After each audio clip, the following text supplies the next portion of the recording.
తెలంగాణ ప్రజలకు నమస్కారం. ఈరోజు మేము బెజ్జూరు పట్టణంలో ఉన్నాం. ఇక్కడ చూడండి, పేదవాళ్ళు, వాళ్ళకు ఇండ్లు కూడా సరిగా లేవు. ఇలా గట్టిగా వర్షం వస్తే కూలిపోయే ఇండ్లున్నాయి.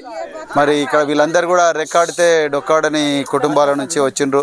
వీళ్ళ ఇండ్లు కూడా మీరు చూడండి, అన్ని మట్టి గోడలు, పైన గూనె పెంకులు. ఆ గూనె పెంకులు ఎట్లాగైనా కురుస్తాయని చెప్పేసి మరి ప్లాస్టిక్ కవర్లు కూడా కప్పుకున్నారు.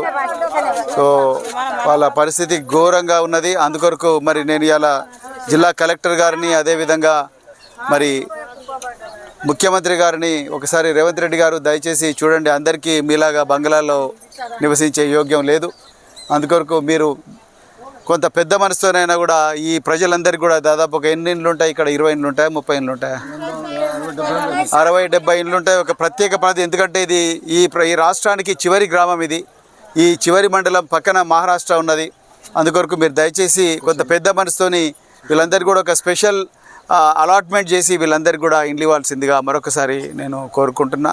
జిల్లా కలెక్టర్ గారు కూడా తమ అధికారులను పంపించి వీళ్ళందరికీ కూడా మరి న్యాయం చేయాలని చెప్పేసి కోరుకుంటున్నా. జై తెలంగాణ.